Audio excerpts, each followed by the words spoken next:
ये कहाँ का है? ओमान का। ये फार्म करते हैं? नहीं, ये सीख है। फार्म का तो छोटा होता है, वो 15 रुपए किलो में चल रहा है। ये इसमें और इसमें क्या फ़र्क है? ये सी वाला है, बड़ा वाला है। ये अच्छा। छोटा वाला है, 15 रुपए किलो है। अच्छा। ये 30 dirham का 1 किलो है, बड़ा वाला फ्रेश वाला। और ये 20 बेचते हैं, लेकिन आपको 15 करेगा, 15।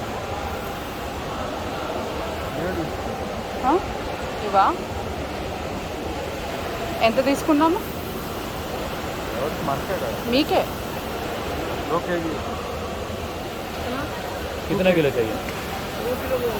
2 किलो। 2 किलो दिए। हाथ नाल पा, हाथ नाल।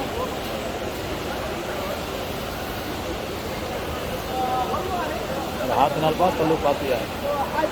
ऊपर का डालो, ऊपर का, से डाल दो। ऊपर से किधर से भी मैडम बोलेगा डाल दो, नो टेंशन। वो यहाँ तो उठते चले जाओ, आप जिक्का बनाने को मुश्किल है, मैं डाल दूँ। बस बाकी थोड़ा जी रहेगा ना। आओ जी, फ्रेश वाला ये, आइस वाला नहीं है, जाल वाला मछली है, जाल वाला। ये सब ओमान से आ रहे हैं। हाँ जी, अभी तो सीजन चल रहा है। మీ సార్ కోసం రొయ్యలు తెచ్చామమ్మా. Okay madam. మనం పీతలు వండుకుంటే సార్కి రొయ్యలు. ఈ రొయ్యలన్నీ శుభ్రంగా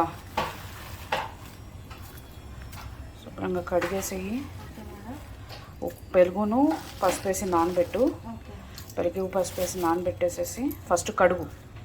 ఫస్ట్ బాగా కడిగేసి ఇవన్నీ తీసేసి, ఇవన్నీ ఉన్నాయి కదా, ఇవన్నీ తీసేసి శుభ్రం చేయి. ఇట్లా వాళ్ళు కొన్ని తీసారు, కొన్ని తీయలేదు. పైన తీసాడు వాడు, కింద తీయలే, పొట్ట కింద కొన్ని తీసారు, కొన్ని తీయలేదు. అవన్నీ కూడా శుభ్రంగా చేసేసి, ఇది తీయలేదు కదా, ఇవన్నీ తీసేసేసి శుభ్రం చేసేసి పెరుగు పసుపు వేసి నానబెట్టి కడిగేసాక నన్ను పిలువు. పెరుగు పసుపు వేసి నానబెట్టేటప్పుడు చూద్దాం. ఇవన్నీ పీకేద్దాం, ఈ లోపల వైపు కూడా పీకేసే, సరేనా? ఇదంతా తీసేసేసేసి అప్పుడు పిలువు నన్ను. ఈసారి శుభ్రంగా వచ్చేసినట్టేనా? ఇదిగో నాకే కనపడుతున్నాయి ఏంటి? ఏమొచ్చినాయండి? ఇప్పుడు ఎన్ని తీసానో నేను.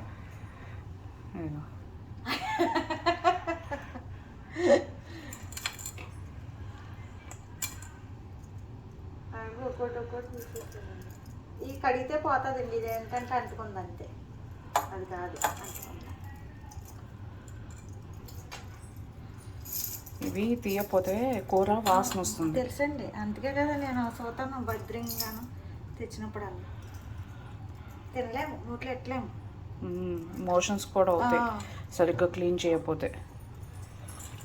అందుకనేసి నేను జాగ్రత్తగా చూస్తాను. ఇంకా లేదండి, లాగేసాను మొత్తం. కడిగితే పోతాయండి, అంటుకున్నాయి అంతే. వాడు తీయటం సరిగ్గా తీయలేదు, వాడు షాపోడు. వాడు ఒకటే పట్టేలా లాగితే సరిపోదు, వాడు ఏళ్ళ కోసుంటాడు. వాడికి ఏంటంటే తొందర అయిపోవాలి,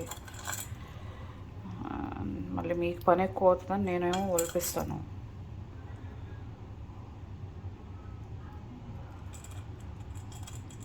కింద పొట్ట కింద అయితే లాగేసానండి, అవి పైనే ఉన్నాయి అక్కడక్కడ. అవి కడితే పోతాయిలేండి. సరే పెరిగి నేను చేయబెట్టేసాను ఎట్లాగో.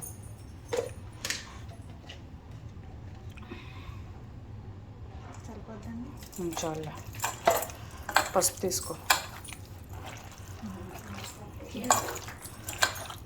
ఇట్లా పెరుగు పసుపు వేసి నానబెడితే నీసు వాసన అంతా పోయి ముక్క మెత్తపడుతుంది. మళ్ళీ మనము ఈజీగా వండేసుకోవచ్చు వీటిని.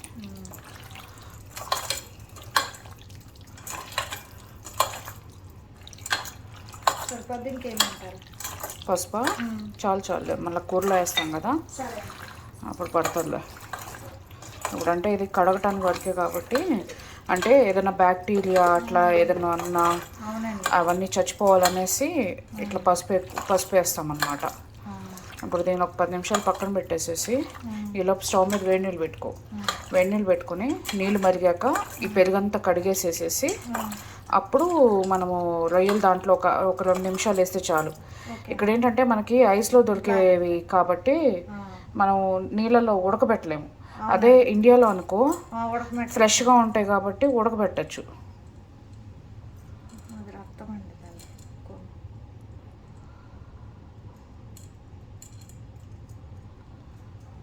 సరేనా? కడిగేటప్పుడు మళ్ళీ ఒకసారి అన్నీ చూసుకొని ఏదైనా ఉందేమో ఎక్కడన్నా చూసేసేసి అప్పుడు కడుగు. ఈలోపు వేడి నీళ్ళు పెట్టుకో. ఓకేనా? 10 నిమిషాల తర్వాత అన్నీ అయితే రెడీ మేడం. కడిగేసేసేస్తావా అయితే ఇప్పుడు? రొయ్యలు కడిగేసేసి వేడి నీటిలో వేసి ఉంచితే బాగా కడిగేసేసి 2-3 సార్లుగా కడుగు. కానీ మాంసంలో మనం ఇక్కడ తెచ్చుకునే మాంసంలో నీళ్ళు ఎక్కువ పోయకూడదు అనమాట. ఎందుకంటే ఇవి ఆల్రెడీ ఐస్లో ఉంటాయి కదా, ఇలా నీళ్ళలో వేసినప్పుడల్లా ఏమవుతుందంటే నీళ్ళు పీల్చేసుకుంటుంది. అప్పుడు కూర అంతా నీళ్ళు అయిపోయి టేస్ట్ పోతుంది.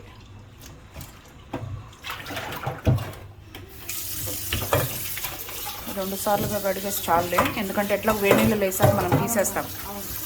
ఆల్రెడీ మనము ఇవి కట్ చేసే ముందు కూడా మనము కడిగాం కాబట్టి పెద్ద బాధ లేదు. ఆల్రెడీ మనం 4 సార్లు కడిగినట్టే. ఇంకా అవునండి, ఇంకా పెరిగేకేసాము, ఇంకా నీసు వాసన రాకూడదు. ప్లస్ ముక్క కూడా మెత్తగా టేస్టీగా ఉండడానికి మనం పెరిగేసి నానబెడతాం అన్నమాట. వేడి నీళ్ళు వేసేసే ఇప్పుడు కాలుతుంది. ఒక్క 2 నిమిషాలు అంటే ముక్క ఇలా రౌండ్గా చుట్టుకునేదాకా అనమాట మనం ఉంచాల్సింది. ఇంకా దగ్గర పడిపోయినాయి కాబట్టి ముక్కల్లాగా ఇప్పుడు రౌండ్గా చుట్టుకుంటున్నాయి కాబట్టి ఇంక ఈ స్టేజ్లో మనం తీసేసేసుకుని రొయ్యల ఫ్రైకి పెట్టేసుకోవచ్చు. నీళ్ళంతా పోయాక జాగ్రత్త, కాలుతుంది.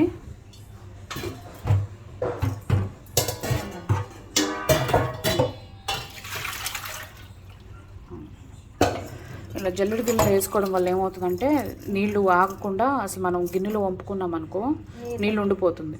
ఇలా జల్లెడ గిన్నెలో వేసేసామనుకో ఉన్న కాస్త నీళ్ళు కూడా ఒకవేళ అడుగున ఉండిపోయినా కూడా అది మెల్లగా వెళ్ళిపోతుంది. ఇది అట్లానే ఉంచేసేసి కాస్త చల్లబడనిచ్చి అప్పుడు మనం పొయ్యి మీద మూకుడు పెట్టుకొని ఫ్రై చేద్దాం. ఓకేనా? అంటే స్టవ్ అంటించేస్తాను. నూనె పువ్వులన్నీ రొయ్యలు తీసుకురా.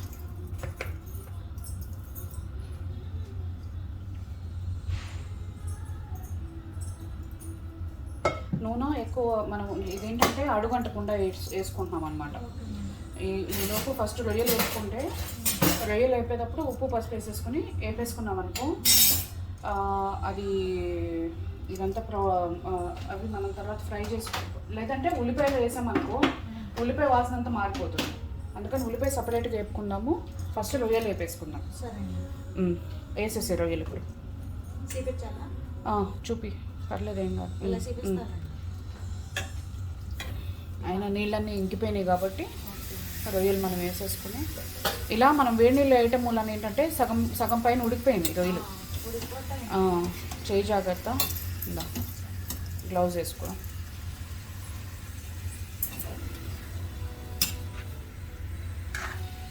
మెల్లగా, ఎందుకంటే ముక్కలు ఇప్పుడు పచ్చిగా అట్లా ఉంటుంది కాబట్టి తొందరగా చిట్లిపోయే ఛాన్సెస్ ఎక్కువ. కొంచెం గట్టిపడేదాకా ఆగామనుకో అప్పుడు మనకు తిప్పుకోవడం ఈజీ అనమాట. ఫస్ట్లో ఏం ప్రాబ్లం లేదు, ఎందుకంటే నీళ్ళు ఊరుతాయి, మనకు తిప్పడం కూడా ఈజీ. అప్పుడు ఫస్ట్ కొంచెం వదిలేసేసేసి ఇంకా స్టవ్ మంట కూడా తగ్గించేద్దాము. సన్నసగన ఉడుకుతాయి. కొంచెం నీళ్ళు కనపడుతున్న టైంలో ఉప్పును పసుపు వేద్దాం. కదుపు. ఇప్పుడు నీళ్ళు ఊరిపోయినాయి కాబట్టి మనం ఉప్పు పసుపు వేసేద్దాం. ఉప్పు పసుపు వేసేస్తే ఉప్పు పట్టుతుంది అప్పుడు రొయ్యల్లోకి. సాల్ట్ అది ఇది కళ్ళుప్పు. నాకు కళ్ళుప్పే ఎక్కువ ఇష్టం, ఎందుకంటే సాల్ట్ వల్ల నష్టాలు ఎక్కువ. అందుకని నేను ఎక్కువ కళ్ళుప్పే ప్రతిదానికి వాడాలని చూస్తాను. ఉప్పు మంచిది కదండి, కూడా మంచిది ఉప్పు. అందుకని సాల్ట్ ఇది సరిపోతుంది దీనికి. పసుపు కూడా వేసేసేస్తే పసుపు ఎక్కువ అవసరం ఉండదు, ఎందుకంటే ఆల్రెడీ రొయ్యలకి పట్టేసింది. ఇప్పుడు కొంచెం ఇది సరిపోతుంది. కలిపేసి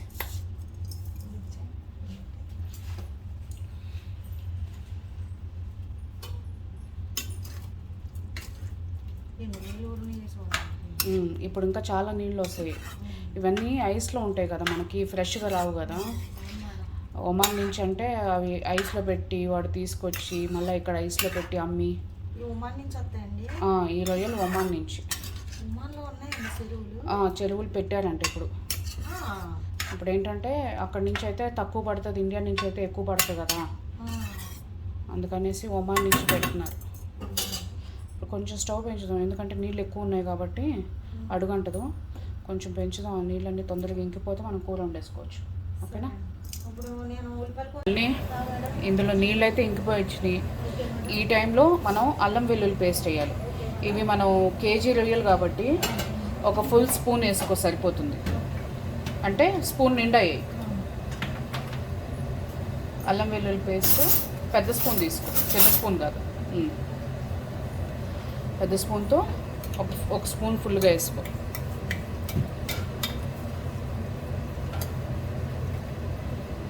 ఇంకా పడుతుంది. ఇప్పుడు ఆ పేస్ట్ అంతా వేసేసి కలిపేసేసి ఏగనిద్దాము. తర్వాత దీంట్లోకి 2 ఉల్లిపాయలు కోసుకో, 4 పచ్చిమిరకాయలు కోసుకో, ఉల్లిపాయలు చిన్న ముక్కలు కోసిపెట్టు. ఇది ఈ అల్లం వెల్లుల్లి పేస్ట్ వేసినాక మనం ఎర్రగా ఏగేదాకా ఉండాలన్నమాట. ఎర్రగా ఏగినాక అప్పుడు మనం ఉల్లిపాయకి వేరే బాండి పెట్టుకొని అప్పుడు ఉల్లిపాయ వేపుదాం. ఓకేనా? ఓకే, వేపు బాగా కలిసిపోవాలి, లేదా అది పట్టదు. ఒక్కసారి ఉప్పు చూస్తావా, రొయ్యకి ఉప్పు పట్టిందా అని, లేదంటే మనం ఇప్పుడు వేసేసుకుంటే ఉప్పు సరిపోయడా ఉందా లేదని చూస్తాం. రొయ్య చూడాల్సిందే.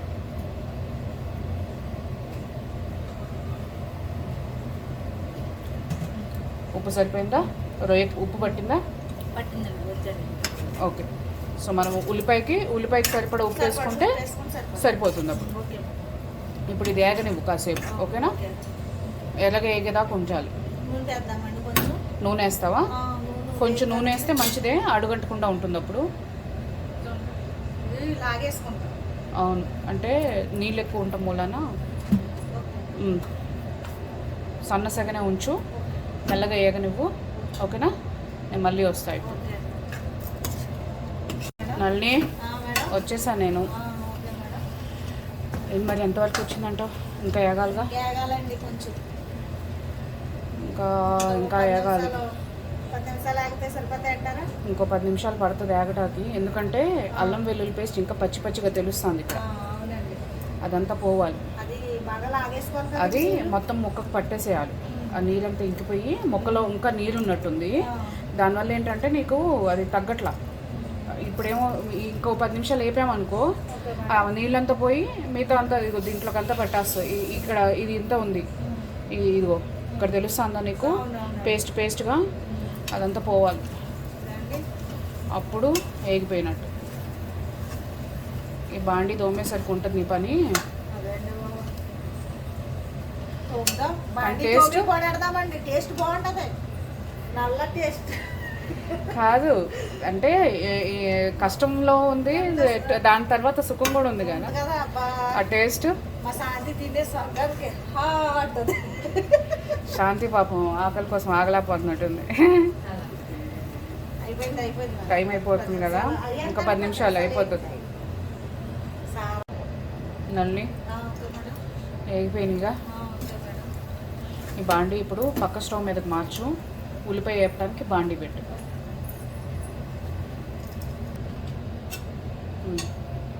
స్టవ్ కొంచెం పెంచుదాము, సెగదగలాలి కాబట్టి.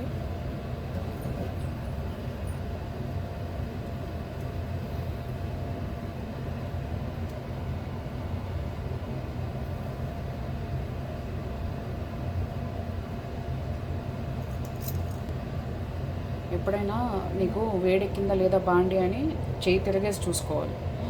ఇట్లా పెడితే ఇటువైపు మనం లోపల వైపు మనం చెయ్యి వేడి తట్టుకోగలదు, బయట వైపు తట్టుకోలేదు. అప్పుడు మనకి సెగ తగిలింది అనుకో, అప్పుడు మనకి తెలిసిపోద్ది బాండి వేడెక్కినట్టు. ఇలా పెట్టి చూసుకోవాలి. ఇప్పుడు మన బాండి వేడెక్కింది, నూనె పోసి చాలు. ఉల్లిపాయ వరకే కాబట్టి ఆల్రెడీ మనకు రొయ్యల్లో నూనె ఉంది, సరిపోతుంది. ఒట్టి ఉల్లిపాయలు వేయాలి ఇప్పుడు. పచ్చిమిరపకాయలు మనం కరివేపాకు పచ్చిమిరపకాయలు లాస్ట్లో వేద్దాం. ఉల్లిపాయలు వేసేసి ఇప్పుడు ఈ ఉల్లిపాయలకి సరిపడా ఉప్పు, సన్నుప్పు వేసుకో. ఇప్పుడు సాల్ట్ ఎందుకంటే ఇందులో రాళ్ళు ఉప్పు వేస్తే అవి కరగవు, తగులుతాయి ఎక్కడ నా నోటికి. ఇప్పుడు సాల్ట్ వేసేసుకో, ఉల్లిపాయకి సరిపడా సాల్ట్ కలిపేసి ఈ గట్టి పెట్టచ్చు, ఏం కాదు.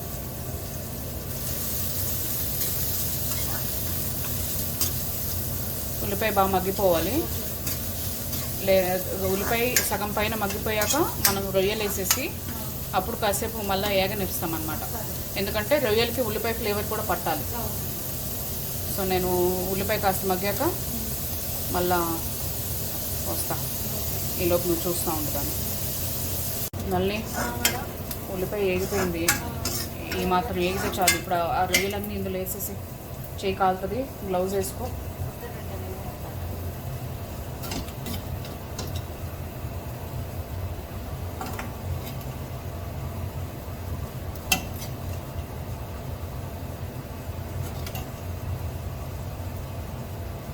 మనం ఆల్రెడీ అల్లం వెల్లుల్లి పేస్టు రొయ్యల్లో వేసేసాం కాబట్టి ఉల్లిపాయలు వేయ అవసరం. ఎందుకంటే ఇప్పుడు మనం ఈ రెండు కలిపి వేపుతూ ఉంటాం కాబట్టి అది ఉల్లిపాయలకు కూడా పట్టేస్తుంది.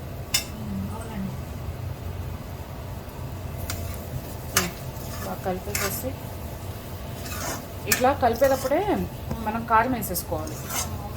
కారం వేసేసుకుంటే రొయ్యలకి కారం పట్టేస్తుంది. ఇప్పుడు మనం కేజీ రొయ్యలు కాబట్టి మీరు మీ సార్ కారం ఎక్కువ తింటారు కాబట్టి 3 స్పూన్లు కారం వేయండి.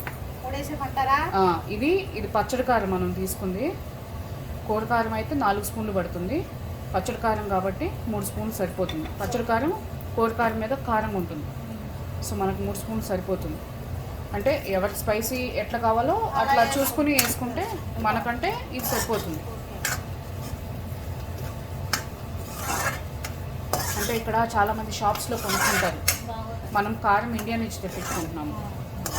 ఇది వెల్లంకి ఫుడ్స్ అనేసి హైదరాబాద్లో షాప్ ఉంటుంది. ఆంధ్ర వాళ్ళది షాప్ అది. వాళ్ళు కూర కారము పచ్చడి కారము అన్నీ చేస్తారు. మనం ఎప్పుడు అందుకని అక్కడి నుంచే తెప్పించుకుంటాం కారం. అవును, కలర్ కూడా చూసావా ఎంత బాగుందో. అది ఏగనివ్వాలి. ఇప్పుడు ఇంకొక 5 నిమిషాలు వేగినట్టే మసాలా పొడి వేసేద్దాం. ఓకేనా? నల్ని రొయ్యలు అయితే కారం పట్టేసింది, ఉల్లిపాయ కూడా వేగిపోయింది ఇప్పుడు రొయ్యలతో పాటు. సరేనా? మసాలా పొడి తీసుకో. రొయ్యల్లోకి కొంచెం మసాలా ఎక్కువ పడుతుంది, కానీ మన దాంట్లో ధనియాలు ఎక్కువ ఉంటాయి కాబట్టి మనకు అంత ఘాట్ అనిపించదు. ఇది మనం ఇంట్లో చేసుకునే మసాలా కాబట్టి మనం ధనియాలు ఎక్కువ వాడతాం. ఇందులో వేసేసి 3 స్పూన్లు నిండా తీసుకో. అది ఇప్పుడు బాగా కలిపేసేసేసి కొత్తిమీర వేసేసామనుకో, మనము ఈలోపు పచ్చిమిరపకాయలు కరివేపాకు వేపుకుందాం. పచ్చిమిరపకాయలు కరివేపాకు లాస్ట్లో వేసామనుకో టేస్ట్ ఫ్రెష్గా ఉంటుంది, స్మెల్ బాగుంటుంది. ప్లస్ కూరతో పాటు పచ్చిమిరపకాయలు తినడానికి టేస్టీగా అనిపిస్తాయి. అదే మనం ముందే వేసేసామనుకో అవి ఏగి నలిగిపోతాయి. నలిగిపోయి మనకు పచ్చిమిరపకాయలు కనపడవు. వదిలేసే ఇప్పుడు ఏం కాదు. అది తీసుకోలో ఇది మనం యూజువల్గా తిరుమాతకు వాడతాము. ఇక్కడ ఇలాంటివి బాగా దొరుకుతాయి. అంటే ఇది యాక్చువల్లీ వాళ్ళు కాఫీకి వాడతారు ఇక్కడ లోకల్ వాళ్ళు. మనం ఏమన్నా అంటే మనకు తిరుమాతకి ఎందుకు దొరకవు కాబట్టి ఇది మనం తిరుమాతకు వాడేస్తాం. స్టవ్ వెలిగిచ్చేద్దామా? మసాలా వేసేసిన 5 నిమిషాలకి మనము ఈ కరివేపాకు పచ్చిమిరపకాయలు కూడా మనం దాంట్లో కలిపేసేయాలి. కలిపేసి ఇంకో 2 నిమిషాలు వేగనిస్తే అప్పుడు దానికి ఆ ఫ్లేవర్ అంతా పట్టేస్తుంది. మళ్ళా నూనె మనం చూసుకుంటాం కాబట్టి సెగ తగులుతుంది. నూనె పోసే పర్లేదు, ఎక్కువ వేయొద్దు, ఎందుకంటే మనం ఆల్రెడీ నూనె అన్నిట్లో వేస్తూ వచ్చాం. ఇది సరిపోతుంది పచ్చిమిరపకాయలు వేగడానికి. పచ్చిమిరపకాయలు వేగిపోయాక మనము స్టవ్ కట్టేసి ఈలోపు కొత్తిమీర వేసేపోయావా రొయ్యల్లో?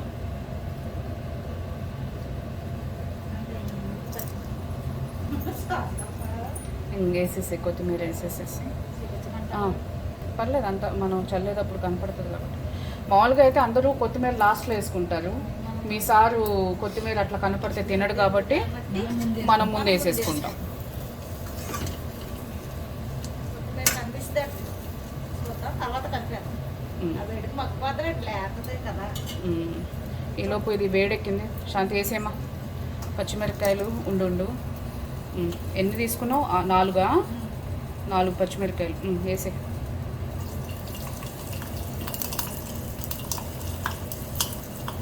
చిట్టపట్లాడుతుంది, కొంచెం దూరంగా ఉండండి. పచ్చిమిరపకాయలు కొంచెం వేగాలి. పచ్చిమిరపకాయలు వేగటానికి ఒక 1 మినిట్ వదిలేసేస్తే అవి వేగుతాయి. అప్పుడు మనం స్టవ్ కట్టేసి కరివేపాకు వేసుకోవాలి.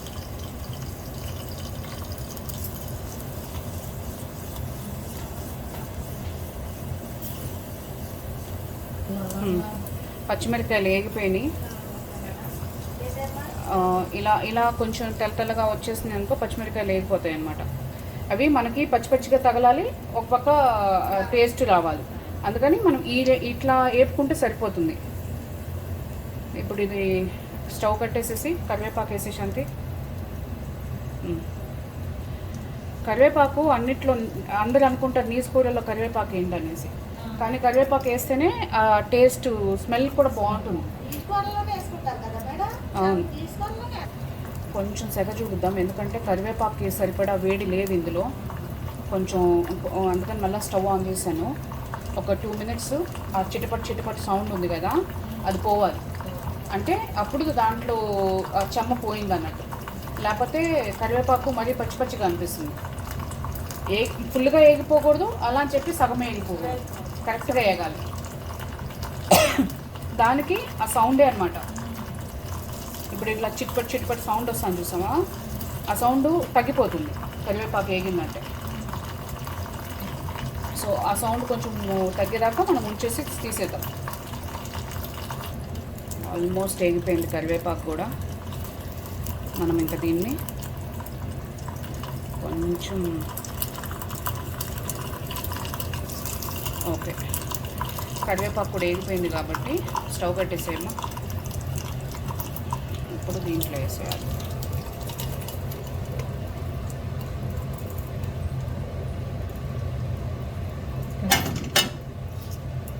ఒకసారి ఒక చిన్న స్పూన్తో ఈ కరివేపాకు అంతా కొంచెం లాగండి.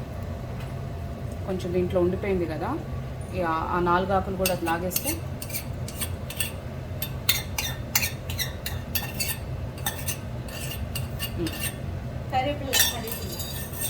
ఇప్పుడు బాగా కలిపేసామ్మా. అసలు స్మెల్ చూసాం ఎంత బాగా వస్తుందో. కరివేపాకు, పచ్చిమిరపకాయలు, ఇప్పుడు ఆ రొయ్యల స్మెల్ అన్నీ పోయి అసలు మొత్తం ఇదే ఫ్లేవర్. ఎందుకంటే కొత్తిమీర లేకపోతే లేసి వచ్చేవాడు ఈ పాటికి, ఆ స్మెల్కే లేసి వస్తాడు మీ సార్. ఎందుకంటే ఆయనకి మసాలా స్మెల్ అన్నా, ఈ కరివేపాకు వేగిన స్మెల్ అన్నా సార్కి చాలా ఇష్టం. వెంటనే వస్తాడు, రెడీ అయిపోయిందని. ఒక 2 మినిట్స్ ఉంచి మనం దీన్ని ఇంకా కట్టేశాక వేడి తగ్గనిచ్చి అప్పుడు సర్వింగ్ బౌల్లోకి తీసుకుందాం, ఓకేనా? ఎందుకంటే ఆ సెగ సరిపోతుంది. మనం 2 మినిట్స్లో కట్టేసినా కూడా బాండీ వేడిగా ఉంటుంది కాబట్టి ఆ సెగ సరిపోతుంది. కరివేపాకు ఫ్లేవర్ అంతా రొయ్యలకి పడతాను, ఓకేనా? మరీ ఎక్కువ వేగనిచ్చినా కూడా టేస్ట్ బాగోదు. నల్లి రొయ్యలు ఆరిపోయినాయి. ఇప్పుడు మనం సర్వింగ్ బౌల్లోకి తీసేసుకుంటే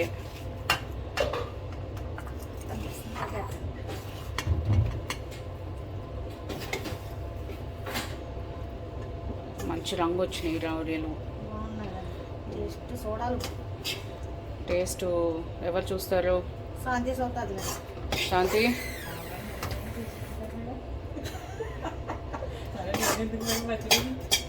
నేను అక్కడ వీడియోలో చూపించలేదు కదా మేడం గారు. మేడం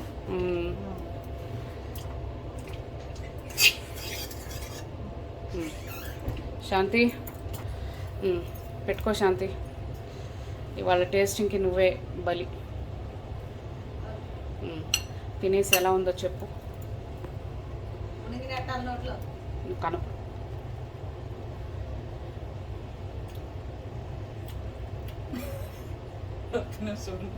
ఓకే, బాగున్నాయి మేడం. అన్నీ సరిపోయినాయా? ఉప్పు, కారం, మసాలా పొడి అన్నీ సరిపడి మరి కరెక్ట్గా సరిపడి తినేస్తావు అయితే మిగతా తినేద్దాను మేడం. తినే